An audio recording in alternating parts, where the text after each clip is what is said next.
Marlene.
Boa noite a todos. É com muita alegria que recebemos todos vocês para o terceiro dia da 7ª jornada de estudos, encerrando nesta jornada o estudo sobre as leis morais. E hoje nós teremos a lei de igualdade.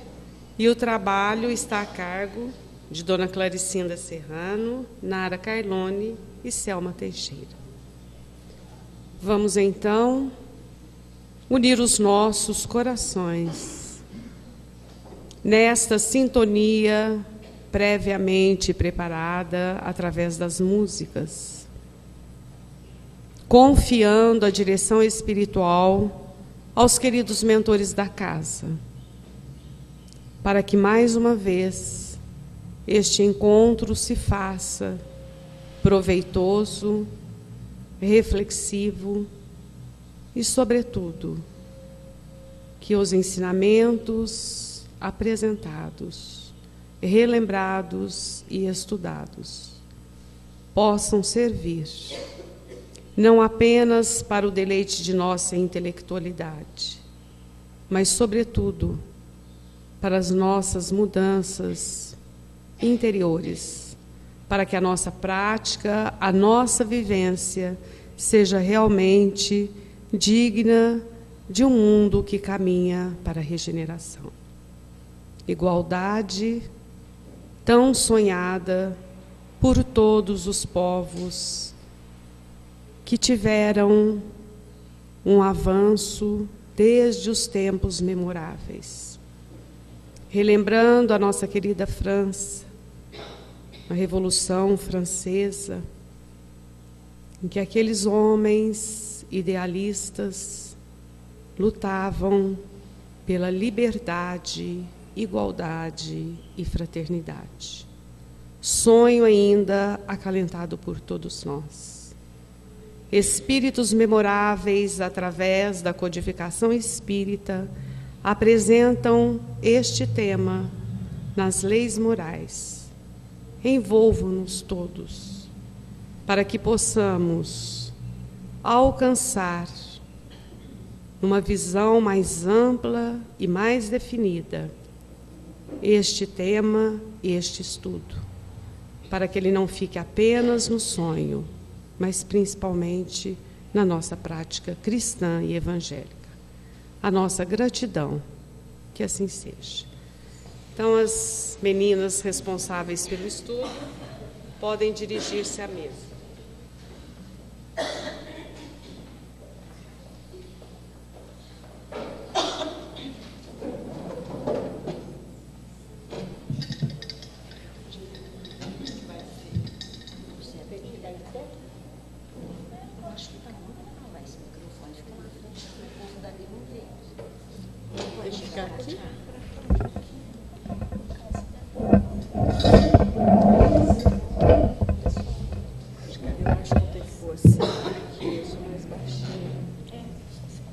Gente, boa noite a todos. Nós temos que ter todo um ritual aqui, porque a gente aparece na televisão. Então não pode nem mexer para lá e para cá, e eu que seguro o papel vai ser difícil. Mas tudo bem. O nosso tema de hoje é a Lei de Igualdade. Essa lei é uma das 10 partes da divisão da lei natural que Kardec coloca no 2º capítulo do Livro dos Espíritos. Aliás, quando Kardec pergunta aos espíritos o que eles achariam, o que eles acham da divisão da lei natural ou divina em 10 partes, aí eles respondem que é essencial, porque ela abrange todas as nossas características e fica mais fácil da gente estudar. Porque, na realidade, se nós seguíssemos a máxima de Jesus, amar a Deus sobre todas as coisas e ao próximo como a nós mesmos, estaria fechado. Mas é muito difícil, a gente começa a nem entender. Então, por isso, essa divisão das leis naturais é ótima para a nossa didática. Então, hoje, o nosso é a Lei de Igualdade.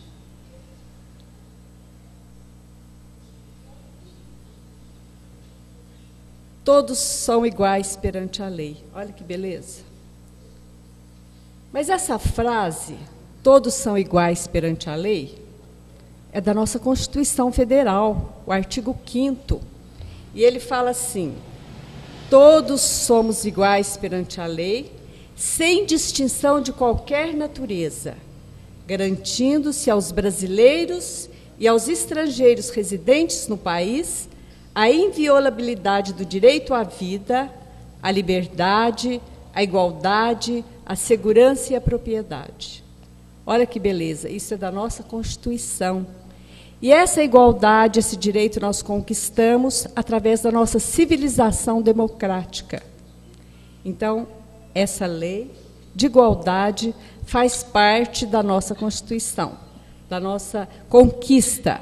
E como disse a turma que trabalhou na Lei do Progresso, eles disseram aqui que à medida que a civilização vai evoluindo, as suas leis mais se comparam às leis divinas. Então, nós já estamos bem pertinho na Lei de Igualdade. O Brasil já conquistou um passo. Agora, se está sendo praticada, é outro problema que a gente vai, talvez, falar sobre ele. Mas, agora vejamos, então, a lei divina, o que fala. Kardec, quando pergunta aos espíritos, perante Deus, são iguais todos os homens?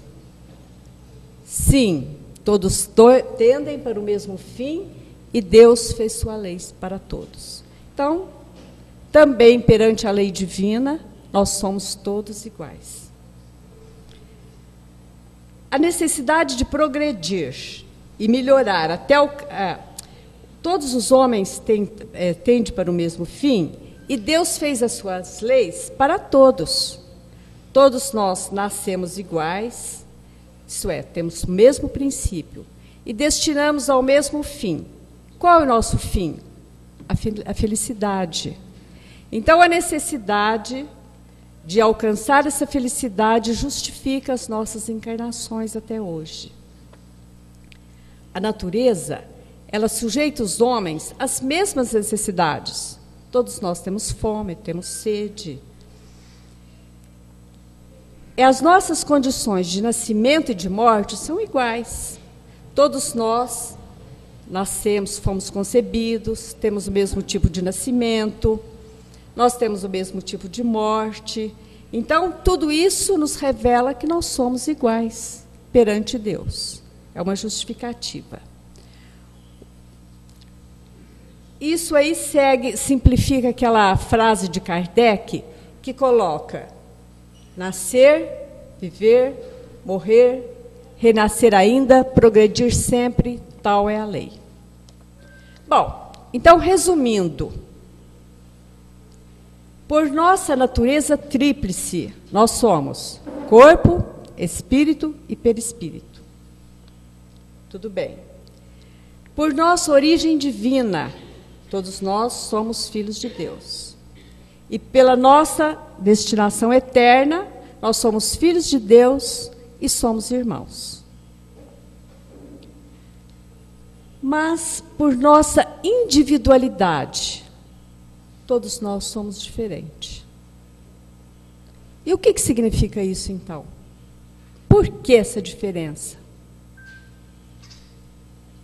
Então, Kardec também consegue essa resposta quando ele pergunta aos espíritos por que Deus não deu as mesmas aptidões a todo mundo. Então, ele fala que essas dissemelhanças que nós temos, quer inteligência, quer imoralidade, são resultantes de havermos nascido cada um numa época. E o desenvolvimento das nossas aptidões se deram diferentemente, e o mau uso ou o bom uso que nós fizemos do nosso livre-arbítrio. Aí está justificada, então, a dissemelhança que nós temos entre nós.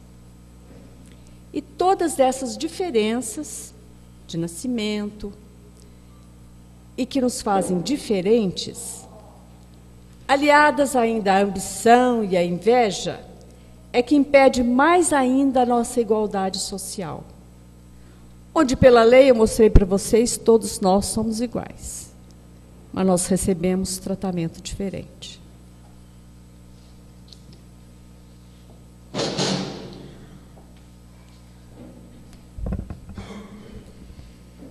Falando em desigualdades, nós vamos relatar um fato que ocorreu num voo que aconteceu da British Airways entre Joanesburgo e Londres.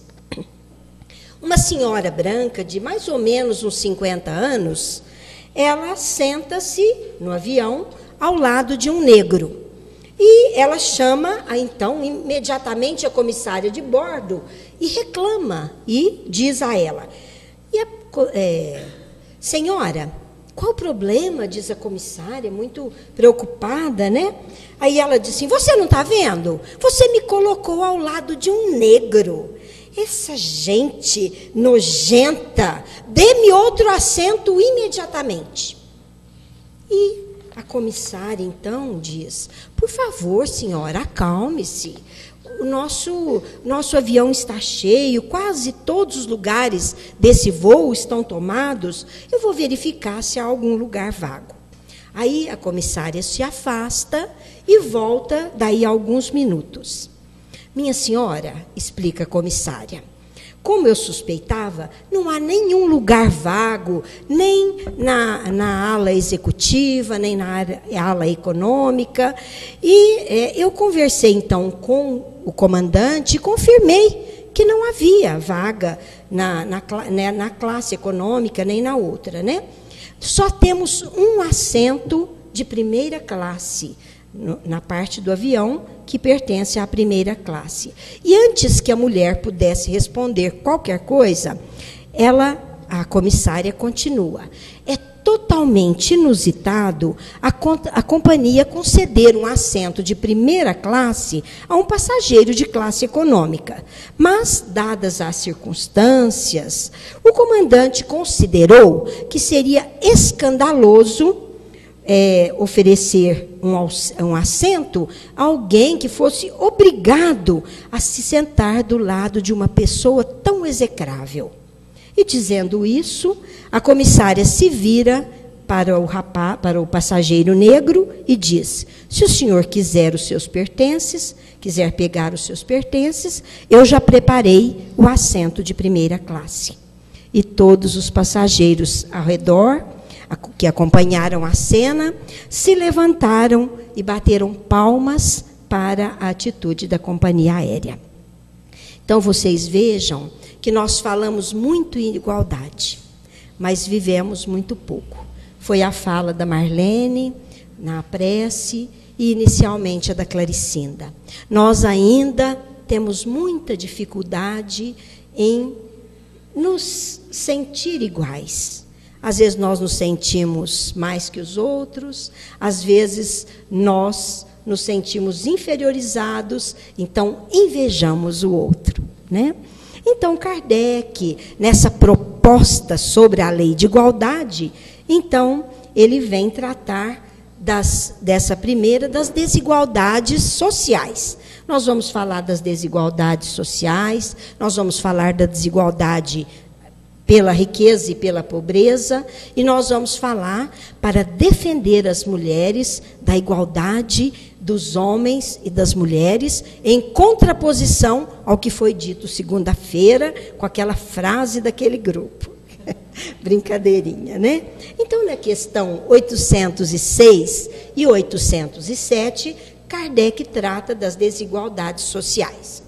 A desigualdade das condições sociais é obra do homem, não de Deus, e desaparecerá um dia, juntamente com o orgulho e o egoísmo.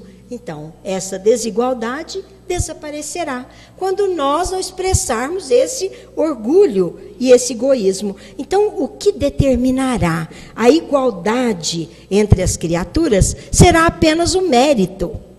Como a gente leu no livro Nosso Lar, lá o governador, ele não é escolhido porque as pessoas querem, ele é escolhido pelos valores que ele tem, adquiridos, conquistados pelo trabalho, pela realização, pela sua postura de homem de bem, né? Então, haverá um dia em que todas as criaturas, filhas do mesmo Pai, como disse a Claricinda, porque temos uma paternidade única, observando as diferenças, não se olharão mais considerando isso, que um tem sangue azul, que um tem sangue puro, como se dizia anteriormente.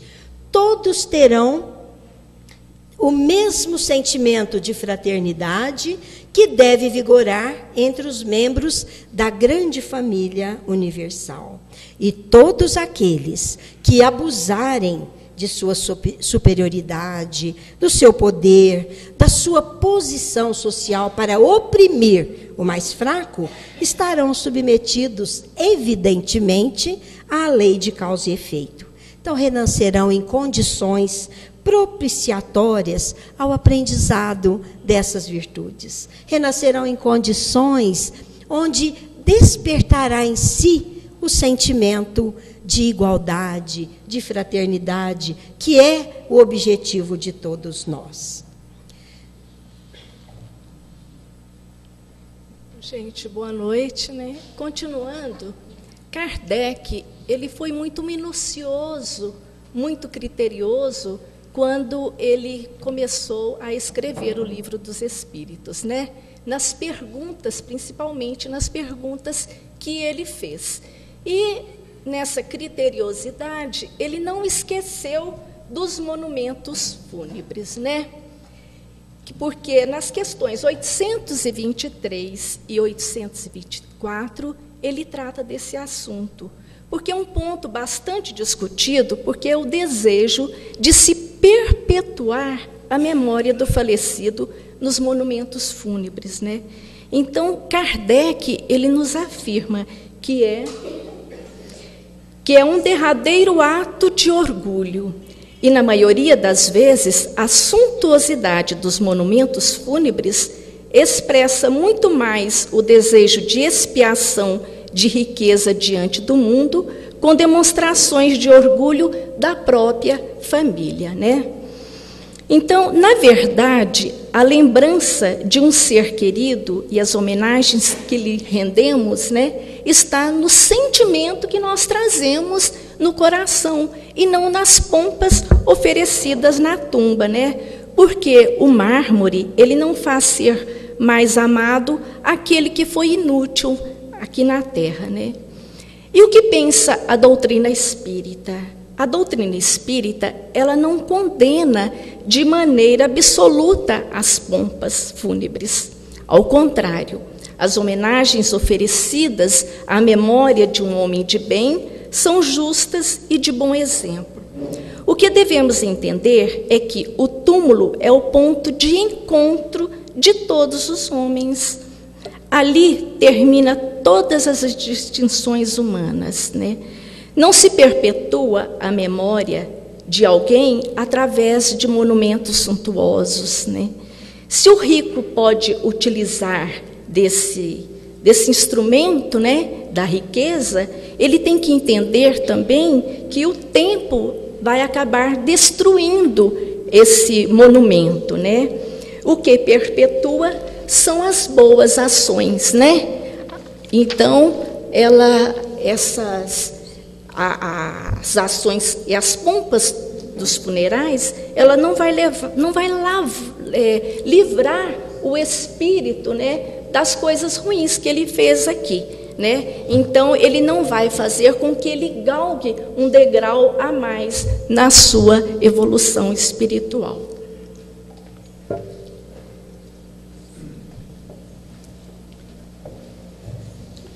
Bom, então vamos falar um pouquinho da desigualdade das riquezas. E vamos contar uma historinha também, muito interessante. Um dia, um pai de família rica levou o seu filho para viajar para o interior, para mostrar a ele a diferença entre a riqueza e a pobreza. Ele queria que o filho conhecesse a pobreza. Eles passaram um dia e uma noite no sítio de uma família amiga, porém muito humilde e pobre. Quando retornaram da viagem, o pai perguntou ao filho: "Como foi a viagem, filho?" "Muito boa, papai." "Você viu a diferença entre pobreza e riqueza?" disse o pai. "Sim." "E o que você aprendeu?" O filho respondeu: "Eu vi que nós temos um cachorro em casa e eles têm 4. Nós temos uma piscina que alcança o meio do jardim e eles têm um riacho que não tem fim. Nós temos uma varanda coberta e iluminada com luz e eles têm um quintal com a luz da lua e das estrelas. Nosso quintal e jardim vão até o portão de entrada e eles têm uma floresta no fundo do quintal." Quando o pequeno garoto estava acabando de responder, seu pai ficou estupefato. O filho ainda acrescentou: "Obrigado, pai, por me mostrar quão pobre nós somos." Então, até a criança mostrou a diferença, é a nossa visão sobre a riqueza e sobre a pobreza, né? Kardec pergunta, então, aos espíritos: Porque Deus, ela pôs a resposta, porque Deus a uns concedeu as riquezas e o poder e para outros a miséria. Então está lá. Para experimentá-los de modos diferentes. Então, tanto a prova da riqueza como da miséria são concedidas por escolha do próprio espírito. a fim de conquistarem novos patamares na evolução, mas que frequentemente nela sucumbe. Enquanto o pobre se perde em queixas, na revolta e até no crime, como uma tentativa de reparar uma injustiça social, o rico não menos se compromete espiritualmente, quando esquecendo que quanto mais poder exerce, maiores deveres e obrigações tem para com seus semelhantes, apenas cuida de aumentar o seu patrimônio material, tornando-se egoísta, orgulhoso e insaciável. Isso não é de modo geral. Ambas as provas são semelhantes e representam desafios difíceis para a criatura humana, portanto, arriscadas. É evidente que a riqueza proporciona maiores possibilidades da criatura fazer o bem, mas nem sempre é assim que acontece. Deus experimenta o pobre pela resignação e o rico pelo emprego que dá aos seus bens e ao seu poder. A riqueza e o poder fazem nascer todas as paixões que nos prendem à matéria e nos afastam da perfeição espiritual. Bom, continuando então, com essa questão das provas, da riqueza e da pobreza, no capítulo 13, item 4 do Evangelho segundo o Espiritismo, ele nos fala a respeito dessa questão. Então, também no Evangelho, ele conta uma historinha que está intitulada sobre os infortúnios ocultos. Eu acho que quase todo mundo, que está aqui, que lê o Evangelho, lembra dessa história. Ele começa dizendo, a senhora de ar distinto, porém de traje simples, acompanhada da filha, entra num casebre, numa casa pobre, onde é recebida pelas crianças com alegria, e a mãe está acamada. O que ela vai fazer ali? Ela vai levar alegria, mantimento para saciar a fome, ela vai levar conforto, remédio àqueles corações ali tão sofridos. Ela está acompanhada da filha. Quando sai dali, ela vai para onde? Ela se dirige a um hospital, onde o marido está hospitalizado, também doente. O que ela vai fazer ali? Ela vai levar conforto e dar notícias da família àquele pai que está acamado. Então, o Evangelho diz assim, em casa é a mulher do mundo, porque a sua posição o exige. Ensina à filha a importância da verdadeira caridade, doar de si mesma em benefício daqueles que tanto necessitam. Às vezes, nos perguntamos por que todos os homens não são igualmente ricos. Na realidade, é que não são igualmente inteligentes, ativos e trabalhadores para adquirir, nem sóbrios e previdentes para conservar. Esta situação é uma prova da sabedoria e bondade de Deus, pois os bens igualmente divididos resultariam numa parte mínima e insuficiente para cada um, e isso faria desaparecer o estímulo que impulsiona as grandes descobertas e os grandes empreendimentos úteis ao progresso da humanidade. A fortuna é um meio de pôr à prova o homem sob o ponto de vista moral. Além disso, Deus dá a todos o livre-arbítrio, Todos nós temos o livre-arbítrio para que, através dele, o homem aprenda a discernir o bem e o mal e, pelo seu próprio esforço e vontade, porque tem que ter, além do esforço, tem que ter a vontade, conquiste o progresso. Considerando ainda que o homem possui várias existências, vê-se que tudo se equilibra com justiça. Numa existência, ele experimenta as provas da pobreza, na outra, as da riqueza. No Evangelho também, segundo o Espiritismo, nós temos, a respeito desse item, uma lição muito bonita que nós quisemos acrescentar, que é a história do moço rico, e que é muito comentada como o mancebo rico, né? Então nós vamos ler aqui juntos, né? E eis que o moço, chegando-se a Jesus, lhe disse: Senhor, que obras boas devo eu fazer para alcançar a vida eterna? Ao que Jesus respondeu: guarda os mandamentos. O moço então lhe disse: eu tenho guardado tudo isso desde a minha infância. O que me falta ainda? Então Jesus lhe respondeu: queres ser perfeito? Olha a questão de Jesus. Vende tudo o que tens, dá aos pobres, depois vem e segue-me. O mancebo, porém, ao ouvir esta palavra, retirou-se triste, porque tinha muitos bens. Essa história, então, é uma passagem, né, de um acontecimento do tempo que Jesus estava aqui. E Amélia Rodrigues, ela, então, relata para nós outra face dessa história. O que aconteceu além do que o Evangelho citou. Então ela diz de uma forma muito bela, quem tiver oportunidade de ler, porque está no livro Primícias do Reino, e ela narra com profunda beleza essa história, e narra mais do que o que está no Evangelho.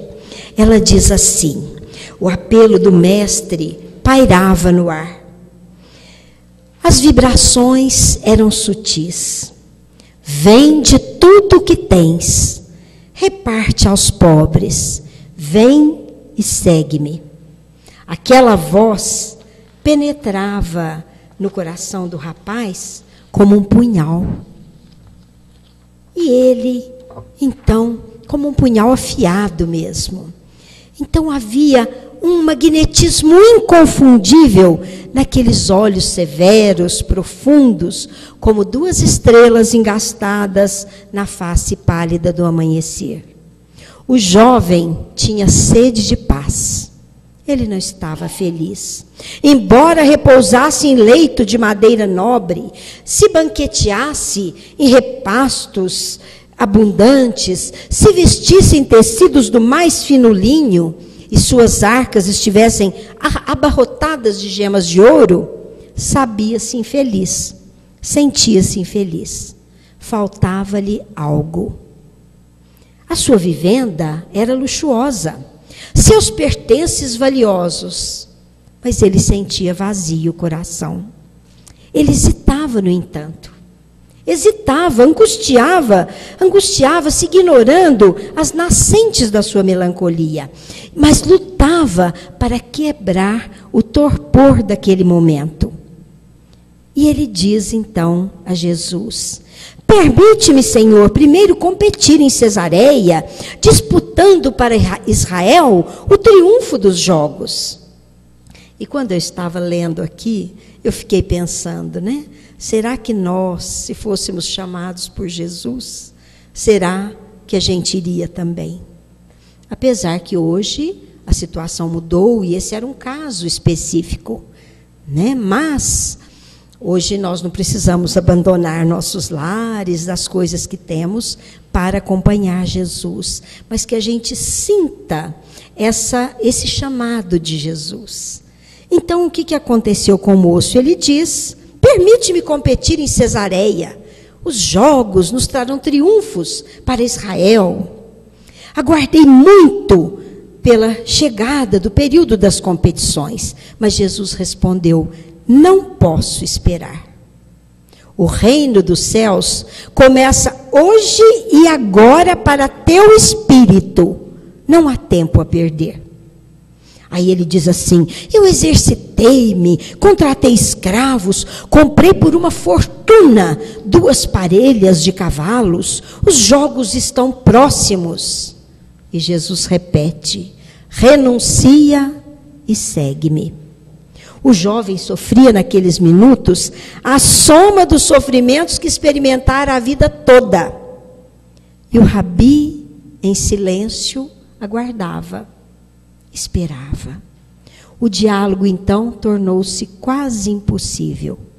E o jovem, fitando o Messias sereno e triste, saiu quase a correr, que é o que nós conhecemos. Mas Amélia Rodrigues nos conta ainda um pouquinho mais. Uma semana depois, Cesareia se enche de festa. Os festins pretendiam rivalizar com os de Roma. E atraíam fãs, atraíam participantes até da metrópole longínqua, lá em Roma, né? E ao som alegre, porque Cesareia é lá na Palestina, né, gente? Ao som alegre, então, de trompas, fanfarras, começavam as festas públicas. Competições de bigas abrem as corridas ante a aflição dos judeus, dos romanos, dos gentios. O povo participava. E chicotes, então, vibravam no ar. Mãos firmes nas rédeas. Os guias e condutores dão velocidade aos carros. A celeridade faz prender a respiração. E a expectativa fala sem voz. Numa manobra menos feliz, um carro vira. E um corpo tomba na arena, despedaçado pelas patas velozes em disparada. O moço rico sente as entranhas abertas. O suor e o sangue empasta a respiração ofegante. Enquanto escravos arrastam-no da pista, ele foge mentalmente àquela cena brutal e entre névoas parece ver Jesus. Silenciando os gritos, tem a impressão de escutá-lo. Vem e segue-me. Então, apesar da face deformada, pelo suor, pelo sangue, ele dá a impressão de sorrir. Então, vocês vejam que Jesus sabia daquele momento. Jesus sabia, por isso que ele disse, eu não posso esperar, soa para teu espírito hoje e agora, o chamado, o momento.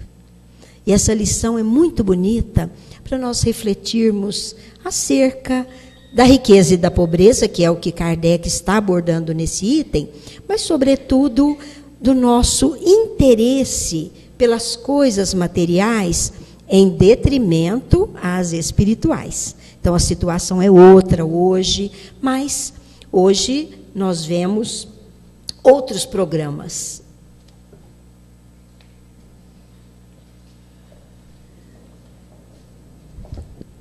Voltando então um pouquinho à nossa lei, todos são iguais perante a lei. Nós sabemos que muitos programas sociais do governo e não governamentais existem para diminuir ou quase eliminar as desigualdades sociais. A nossa presidenta acabou de elaborar o programa Brasil Sem Miséria, é mais um, quem sabe consegue, né? Então, existem duas correntes de opinião. Uma é formada por entusiastas que apresentam propostas eficazes e, segundo seus autores, ele vai estabelecer a igualdade das riquezas e, consequentemente, erradicar a miséria. Isso é uma corrente. A outra é formada pelos que defendem que essa igualdade é utopia. Então, vejamos. Bom, gente, continuando, o Livro dos Espíritos, né, escrito há 150 anos, a gente imagina como que há 150 anos, o que a doutrina, qual era a conduta da doutrina espírita, né? Qual era o seu comportamento, né? E é uma maravilha quando a gente hoje depara que a doutrina espírita, ela comportando-se como uma ciência que antecipa o futuro, ela apresenta propostas lógicas para solucionar muitos problemas que ainda hoje desafiam as ciências materialistas, né? Entre eles é a desigualdade das aptidões, das riquezas e a miséria. Então, na questão 811 do Livro dos Espíritos, Kardec indaga, né, Se a igualdade absoluta das riquezas é possível, e se alguma vez já existiu? Ao que os espíritos responderam: não, ela não é possível. A diversidade das faculdades e do caráter entre os homens se opõem a essa igualdade. Então, por isso que a posição daqueles que acreditam que aí está o remédio para os males da sociedade, não compreendem que a igualdade com que sonham seria logo rompida pela força das coisas, né? Então, e ele acrescenta ainda: combatei o egoísmo, que é praga social, e não procureis fantasias.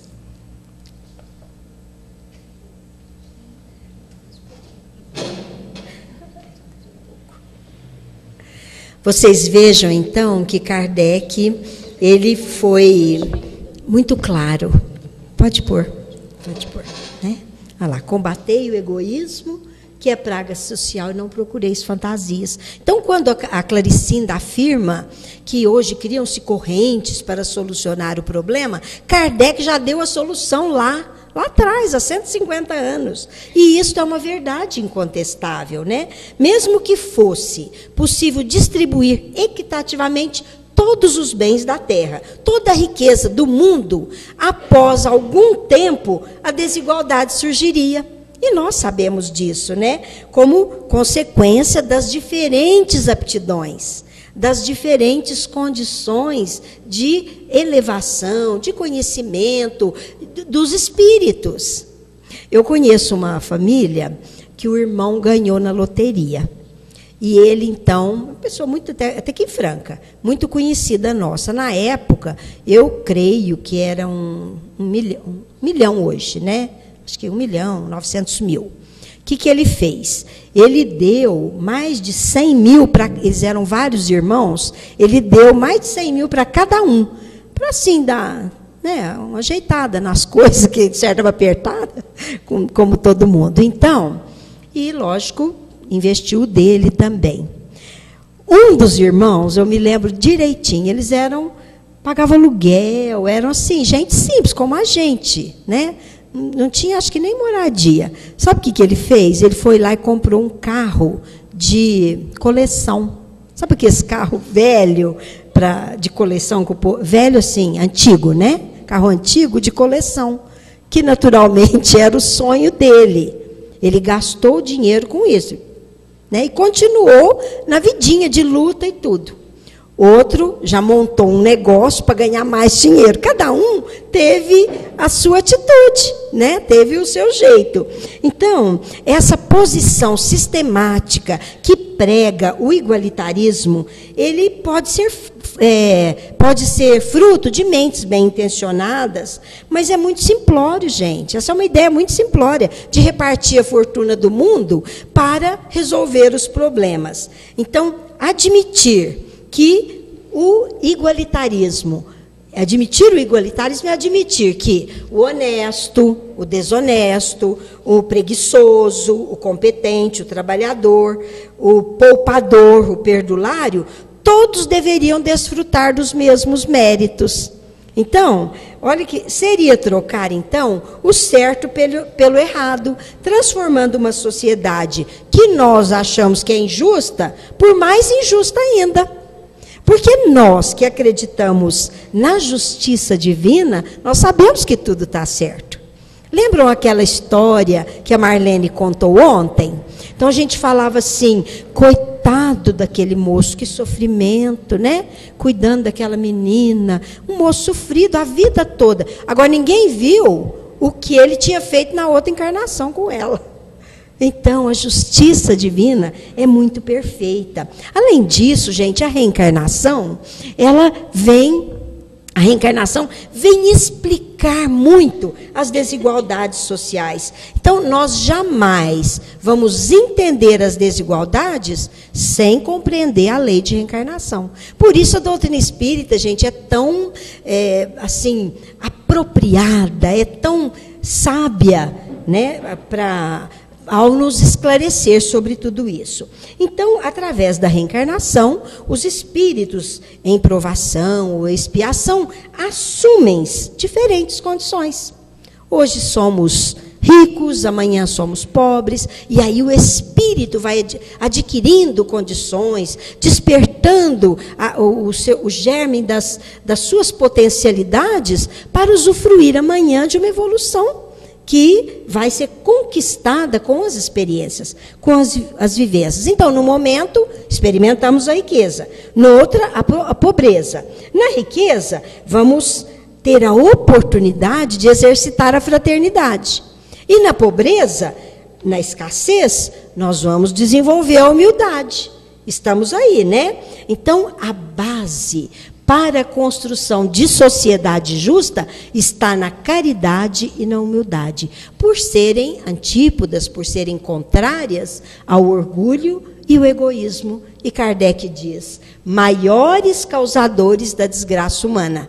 E acrescenta, maiores, porque não só isso, não é só isso, né? Existem inúmeras outras causas da infelicidade humana. Então, a proposta mais lógica, não para estabelecer a igualdade absoluta, né?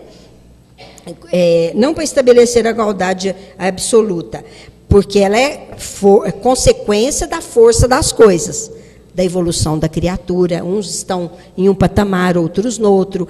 A condição de cada um, que nós falamos, um é trabalhador, outro é mais preguiçoso, etc., né? Então, para erradicar as diferenças gritantes e estabelecer uma nova ordem social, seria combater o orgulho e o egoísmo, suas principais causas. Kardec bate nesse ponto, reafirma, né? E ele diz assim, isso aí são principais causas porque muitas pessoas sofrem pela própria, assim, privação, miséria, por sua própria culpa. Entregam-se à preguiça, são verdadeiros parasitas sociais e não têm dignidade. Então, por isso, tornam-se miseráveis. Nós estávamos outro dia conversando com a Rosa, e aqui das famílias assistidas, ela falou assim, é tão difícil, nós oferecemos a ajuda, né, a casa que oferece, ela falou, mas é tão difícil, porque se a gente for ver mesmo, a não ser casos de pessoas idosas, pessoas doentes, mas o que tem de malandragem por aí, então, estão querendo receber o benefício, são parasitas sociais. E isso o mundo está cheio, né? Então, a desigualdade social, gente, não causa miséria, como muitos imaginam. A desigualdade é consequência da diversidade do caráter das pessoas. Pode haver desigualdade numa sociedade sem que haja obrigatoriamente miséria. Nós vemos países ricos, né, que estabelecem diferenças de casta, assim, social mesmo, né? E são países que têm condições financeiras, vamos dizer assim. Então, Kardec ainda afirma, quando a caridade e a humildade forem instituídas como objetivos principais na nossa vida, teremos uma sociedade mais justa. Porque a nossa ação será de auxílio, de fraternidade, será de igualdade, realmente. O que mais?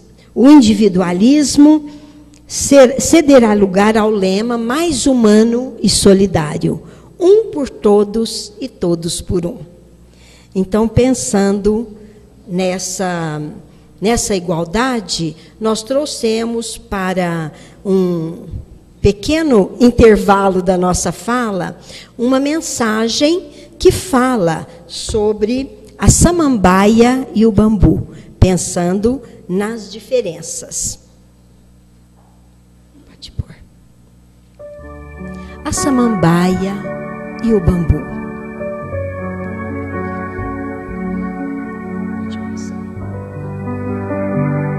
Certo dia, senti um desânimo pelo mundo. Há muita diferença entre as criaturas. Assim, Renunciei ao meu trabalho, às minhas relações, à minha espiritualidade. Resolvi desistir até da minha vida. Dirigi-me ao bosque para ter uma última conversa com Deus. Deus, eu disse, poderias dar-me uma boa razão para eu não entregar os pontos? Sua resposta me surpreendeu. Olha ao redor. Estás vendo a samambaia e o bambu? Sim, estou vendo, respondi. Pois bem, quando eu semeei as samambaias e o bambu, cuidei deles muito bem. Não lhes deixei faltar luz e água. A samambaia cresceu rapidamente.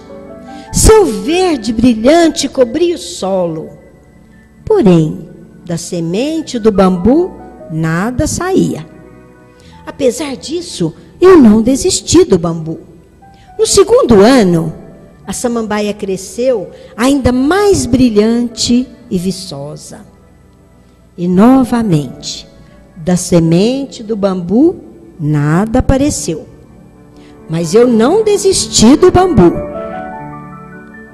No terceiro ano, no quarto, a mesma coisa. Mas eu não desisti. Mas no quinto ano, um pequeno broto saiu da terra.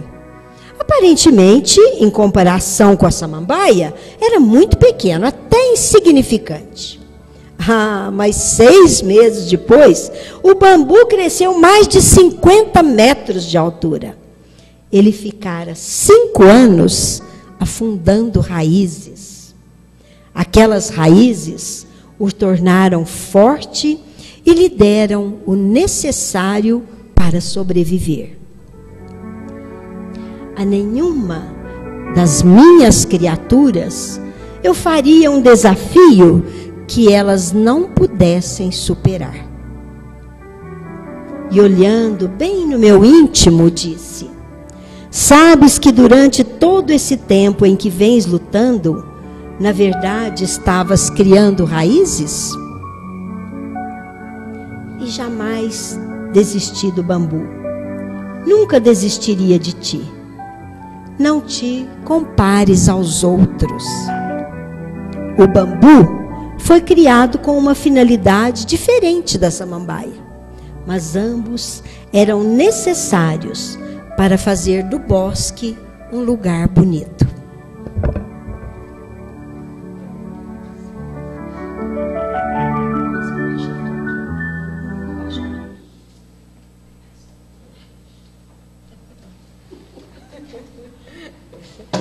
Bom, gente, continuando, Kardec, na sua pesquisa com os espíritos, ele na pergunta 817, que trata da igualdade dos direitos do homem e da mulher, ele indaga: são iguais perante o homem, perante Deus, o homem e a mulher, e têm os mesmos direitos?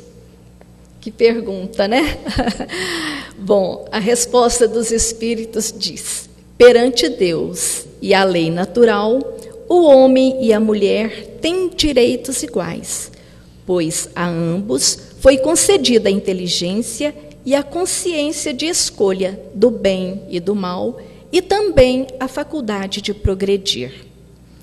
A inferioridade com que a mulher é tratada, que provém de preceitos milenares, que o homem, sendo muscularmente mais forte, ele usava dessa força, para oprimir e dominar a fragilidade da mulher, Nós sabemos disso, que na época das cavernas pegava pelo cabelo, saía puxando, O homem e a mulher, por terem funções específicas, só podem suportar as provas e vencer juntos se mutuamente se ajudarem. Perante a natureza, a importância da mulher é um pouco maior. Por quê? Ela cumpre o papel de fornecer aos descendentes as primeiras noções da vida. Então, é a mulher que tem o primeiro contato com o filho, né? Aquelas noções, as primeiras noções da vida, é a mulher que transmite. A emancipação da mulher acompanha o progresso da civilização, visto que espíritos podem encarnar num e noutro, sob esse aspecto, nenhuma diferença há entre eles. Homem e mulher são características puramente materiais, biológicas. Todos somos espíritos, seres assexuados. Somos todos iguais perante Deus. Materialmente falando, porém, a mulher e o homem são diferentes, materialmente falando. Isso porque cada um tem aptidões diferentes. A um, Deus deu mais força, a outro, mais sensibilidade. Cada um no seu papel, trabalhando em conjunto e com respeito fraterno, conduz uma relação que é agradável a ambos e a Deus. Essas diferenças entre homem e mulher estão diminuindo. Nós já temos uma presidenta e hoje nós temos a ministra da Casa Civil, que tomou posse também. E a presidenta do Luz e Amor. Então, as diferenças basicamente já estão desaparecendo. Mas voltando então agora ao Consolador, quando Emmanuel pergunta: como interpretar o movimento feminista na atualidade da civilização? Isso há muito tempo atrás também já, né? Então ele responde: o homem e a mulher na família são como o cérebro e o coração no organismo doméstico. Ambos são portadores de uma responsabilidade igual, porque a família é uma instituição sagrada. Realmente, a alma da mulher é mais espiritualizada, mais sensível, pois o espírito masculino, no decorrer dos milênios, nem sempre usou bem de sua liberdade, prejudicando a sua posição moral durante as várias existências. A ideologia feminista dos tempos atuais, porém, com suas diversas bandeiras políticas e sociais, pode ser perigosa para a mulher desavisada. Tentando se igualar ao homem, buscou atitudes negativas, prejudicando-se. Por exemplo, o uso do fumo, da bebida, da liberdade sexual. André Luiz diz que o homem e a mulher é como se fosse o ângulo reto nas linhas do plano da evolução divina. A reta vertical é o sentimento feminino, envolvido nas inspirações criadoras da vida. A reta horizontal é o sentimento masculino, em marcha de realizações no campo do progresso comum. O vértice é onde o homem e a mulher se encontram para o entendimento indispensável. É o ponto de união das duas criaturas que devem se completar, antes espiritual que corporalmente. Agora nós vamos falar sobre a poesia de Vitor Hugo, O Homem e a Mulher.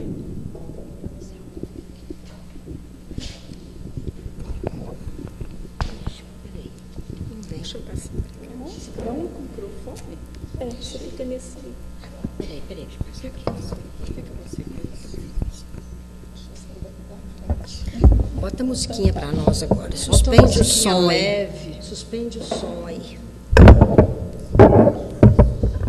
É para eu. O homem é a mais elevada das criaturas. O homem é a mais elevada das criaturas. A mulher é o mais sublime dos ideais. Deus fez para o homem um trono, para a mulher um altar. O trono exalta, o altar santifica. O homem é o cérebro. A mulher, o coração. O cérebro produz a luz, o coração, amor. A luz fecunda, o amor ressuscita. O homem é o gênio.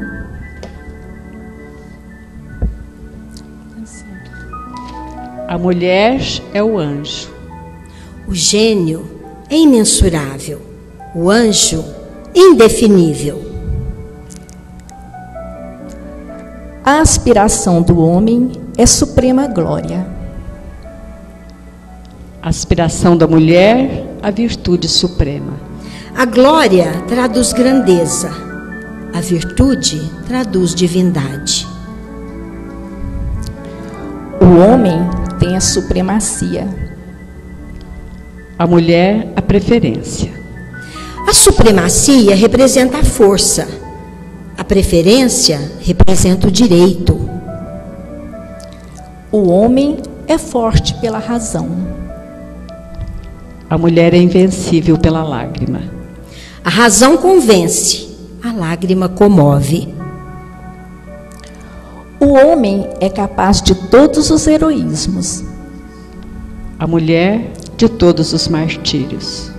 O heroísmo enobrece, o martírio sublima. O homem é o código. A mulher, o evangelho. O código corrige, o evangelho aperfeiçoa. O homem é o templo. A mulher, um sacrário. Ante o templo, nós nos descobrimos. Ante o sacrário, ajoelhamo-nos. O homem pensa.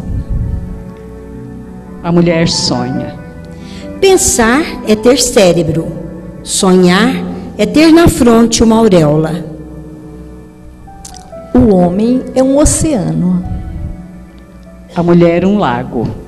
O oceano tem a pérola que o embeleza. O lago tem a poesia que o deslumbra. O homem é a águia que voa. A mulher, o rouxinol que canta. Voar é dominar o espaço.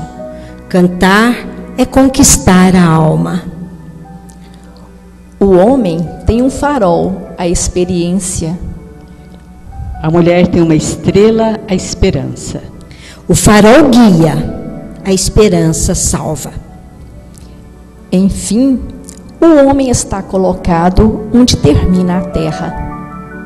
A mulher, onde começa o céu. Vitor Hugo.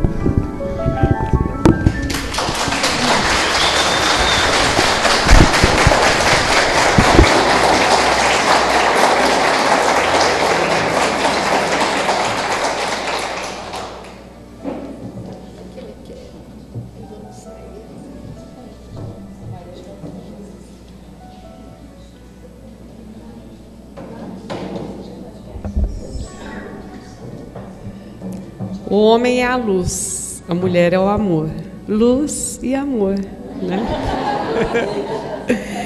A grande representatividade da nossa casa, esse nome tão lindo, né? Que acredito tenha sido escolhido pelo seu fundador, o João Marcelino. Agradecemos as meninas, as mulheres, por esse trabalho tão interessante. Só com um pouquinho de preconceito, só podia ter sido feito por mulher mesmo, né? São as grandes oprimidas e as grandes revolucionárias. Foram muitas reflexões, né, feitas pelo grupo e que ficarão naturalmente nas nossas consciências e nos nossos corações para que possamos começar ou continuar as nossas mudanças. Agradecemos a Deus, nosso Pai de amor, a Jesus, nosso mestre, nosso amigo incondicional, a equipe espiritual desta casa, representada pelo nosso querido João Marcelino, por estarmos juntos, por estarmos buscando a nossa essência, a nossa igualdade divina, apesar e na riqueza da nossa diversidade de elevação, da nossa diversidade espiritual. Abençoe-nos sempre, que assim seja.